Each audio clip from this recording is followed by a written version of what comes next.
y'all what I know. Just finished picking up a load over here in our Laredo yard at the Landstar terminal in, if I could speak correctly, at the Landstar terminal in Laredo.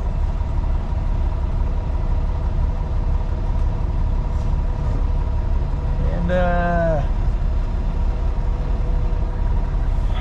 we're gonna see if we can't get out of here and knock out a few miles today. We're about 650 miles from the house.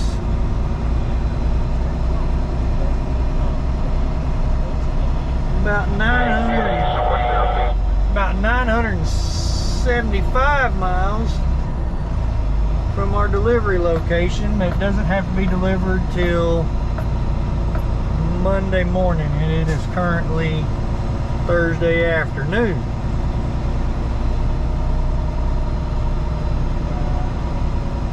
So, yeah, I got unloaded here in Laredo, bounced over here to the terminal, did a drop and hook.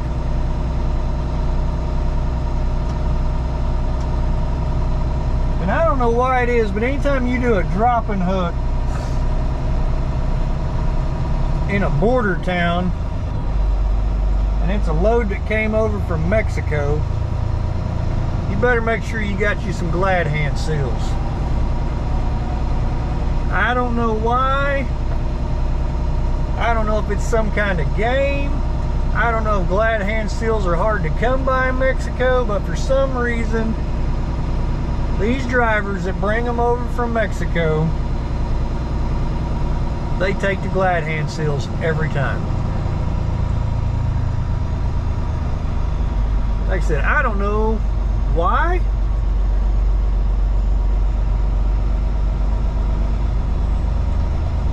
Maybe it's some, like a big FU to the American drivers or something. I don't know. I have never figured it out, but the entire time I've been with Landstar, every time I've picked up a load at one of these border crossing terminals, when I was with Prime, when I was with Schneider, every stinking time,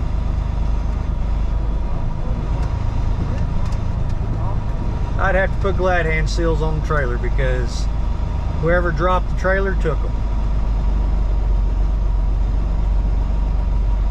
If somebody knows why, put it in the comments because I'd really like to know. Because to be honest, I've gotten to the point where I feel like it's a big FU to the American drivers.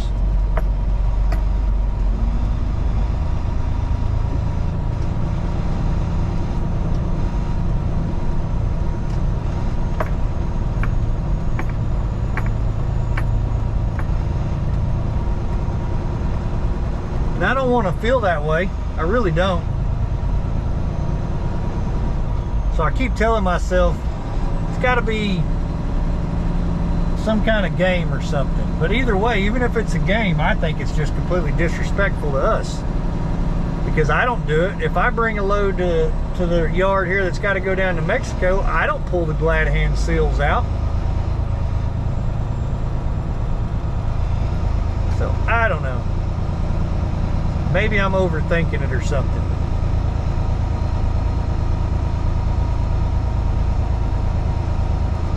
Like I said, if anybody knows, put it down in the comments because I sure would like to know.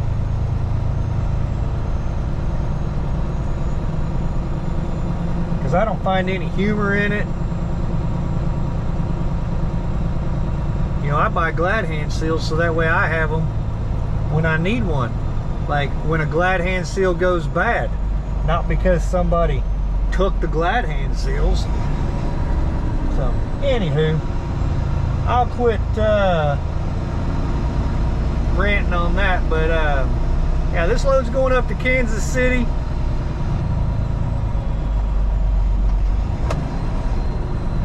Delivers Monday morning, and as soon as we can get out of here, we're gonna get on up the highway and make our way to the house. Should be home by Friday afternoon.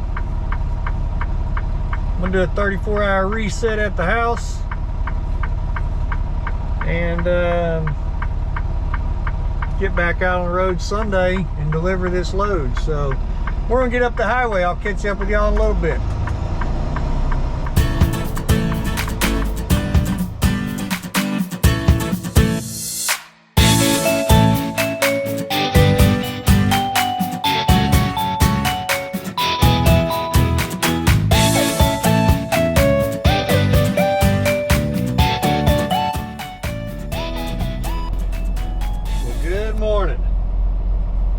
Made it over here to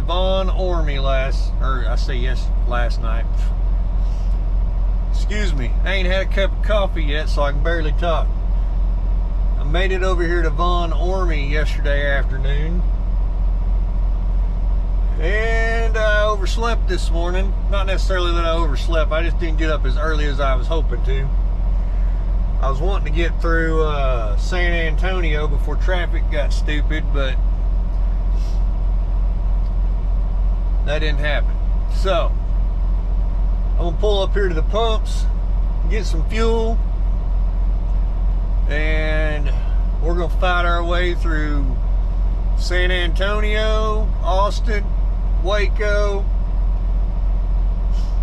Dallas-Fort Worth area. It's gonna be a fun day. So I won't sit here and ramble too much. Let's just get to it.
Got our fuel. We are ready to hit the road.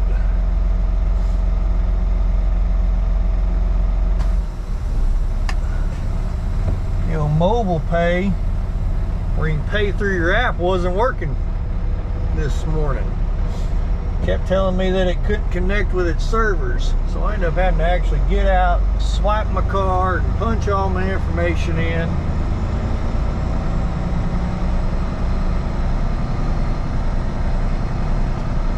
Do the mobile app, it saves all that. You ain't got to manually punch all that stuff in. Highway 1604 loop, then turn left onto South I-35 frontage road.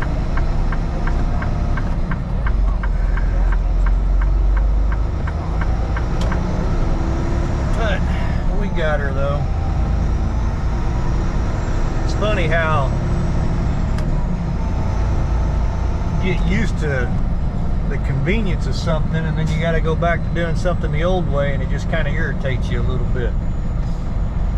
Because, you know, we used to always swipe our cards and always have to punch everything in. And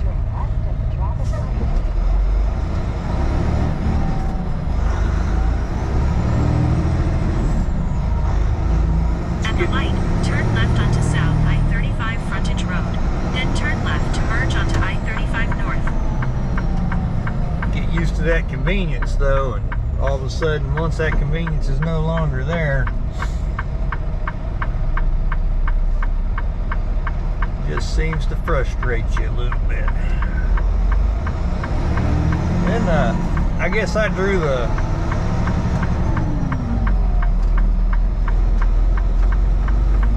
crappy pump because neither the pump on the passenger side wouldn't even fit all the way in, so I couldn't just click it and walk away from it. I had to sit there and hold the thing. Turn left to merge onto I-35 North.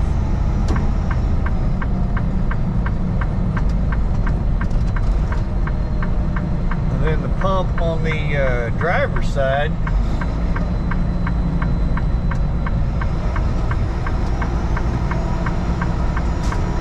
it didn't want to pump. It would only let me go to the first click. If I tried to go any higher than that, it would kick off.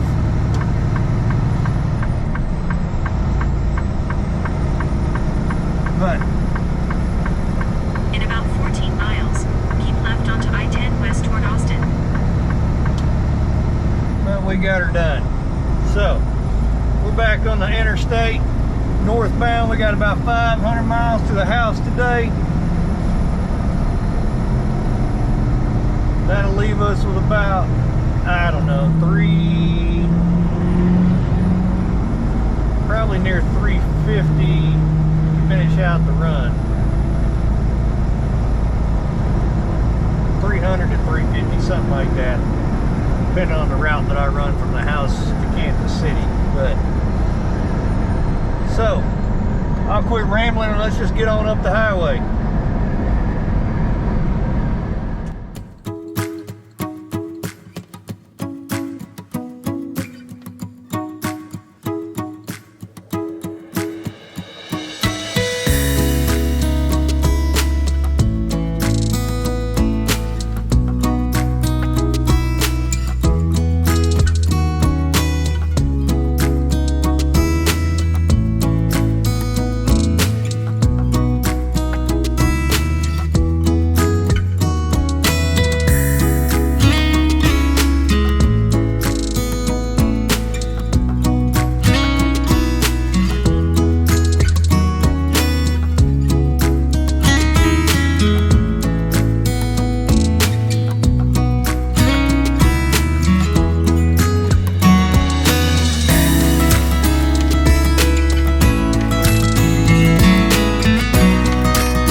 Good morning.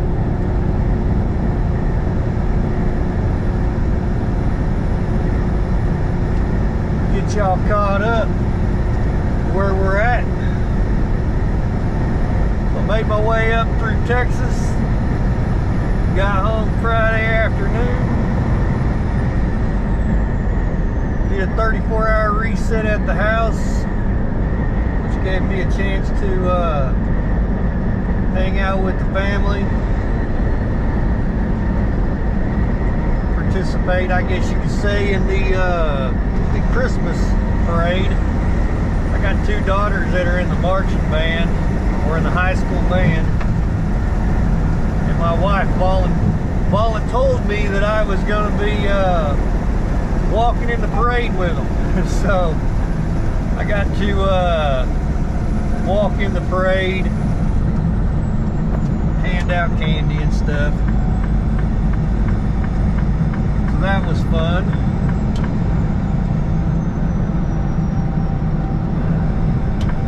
And then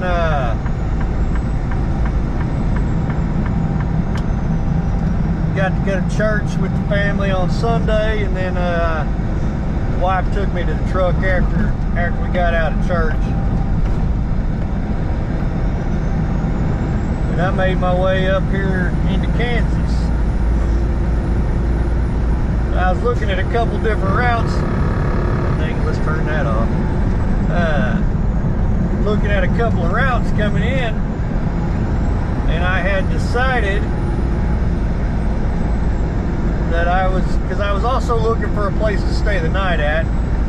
I knew hitting a truck stop late on a Sunday on any of the main routes was going to prove to be difficult to find a parking spot. But there was a Casey's on US 69 that had cheap fuel. So I decided that was going to be the point, or a place that I aimed for. So I ran up 44 through Tulsa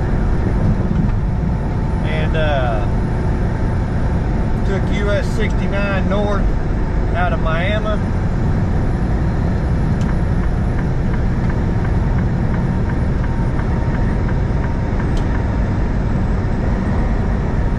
Anyway, I took US 69 north out of Miami and got up there to that Casey's in Pleasanton, Kansas, which turned out to be a pretty nice little spot. I was a little disappointed though. I got there and I kept trying to use my comm data card to get fuel at the pump and it wouldn't let me. So I went in and I asked, I said, do y'all not take comm data? And she says, oh yeah, we take comm data, we just have to do it in here. So I gave her my comm data card and told her I was going to fill up on pump number whatever it was. In 2 miles, continue on I-35 north. And I got back out there and started pumping fuel, and pump stopped at 20 gallons.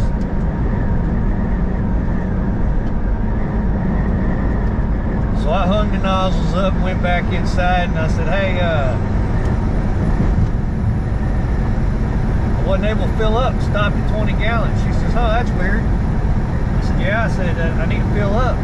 She said, well, do you want to try again? I said, no. I said, at 20 gallons, it'll take me all night long to fill up. Right. So, kind of the reason behind going that route was so that I could get the cheap fuel there and stay, and stay the night there. But I only ended up getting 20 gallons. But it was a nice little place to stay the night. I don't remember how many parking spots it had, maybe 15, 20 at the most.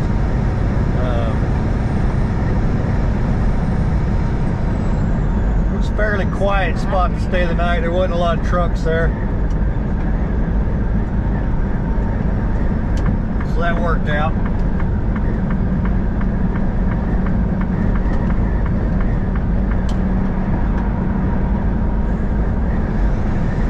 But we're making our way into Kansas City this morning. Got an 8 a.m. appointment.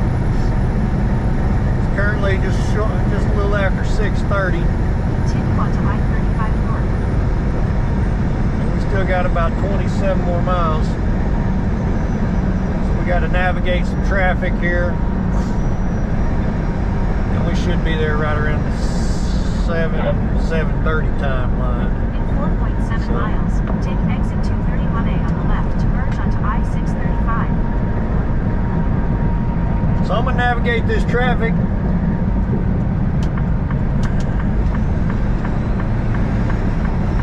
And get us there. And I'll catch back up with y'all in a minute.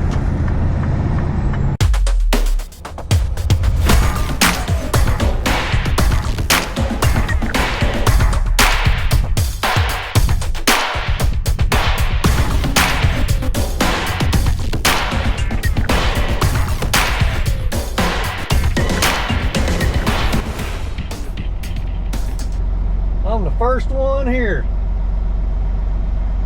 It's currently 10 after 7 and the guard told me that they don't get here till 7:30. So I'm gonna come down here and park right across from the receiving office. And that way when they get here we can get checked in. So that's what I'm doing. Looks like they got a little snow here last week.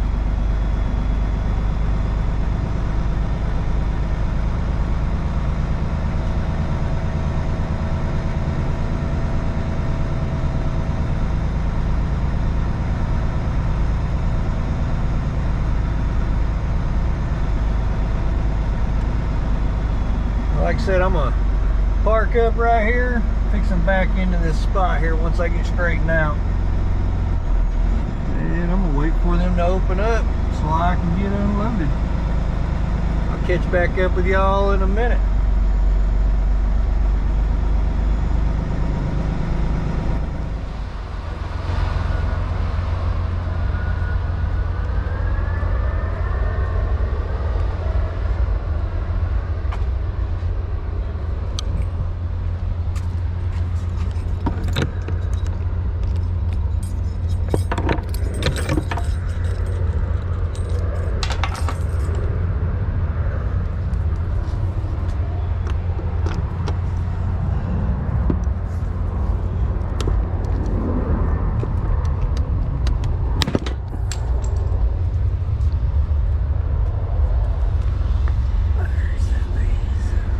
Piece ended up underneath the tire over here. Not a good place for it to end up at.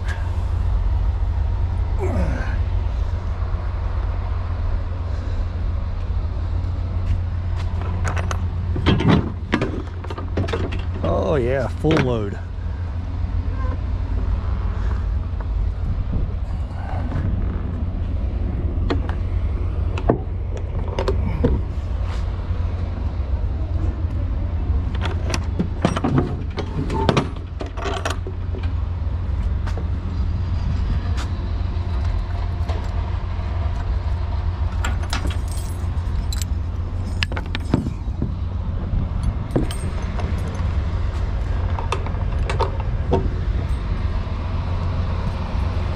All right, now we got to get back into it. Well, all right. Well, I'm in the dock, getting unloaded. And I'm in really no big hurry to get out of here because my reload's not, the appointment time on it's like 2 o'clock this afternoon. And it's only like 19 miles away from here. So, like I said, I'm not in no big hurry to get out of here, but it sounds like they're back there getting me unloaded, so I might have to find someplace to go park for a little bit. But, done with this load. I know some of y'all like to know the numbers on the load, some of y'all could care less. But if you've hung around for this long, I'll go ahead and give them to you. This load came out of Laredo to Kansas City, to the north side of Kansas City, Missouri. I want to say the mileage, I don't remember the exact mileage, was right around 950 miles. Load paid to the truck $2,125. And it weighed right at 22,000 and some change is what it showed on the paperwork. So not a bad load. Pretty cut and dry, pretty simple. Wasn't hazmat, it was just floor loaded. I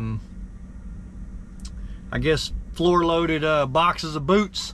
So anyway, that's where I'm gonna call this one at today.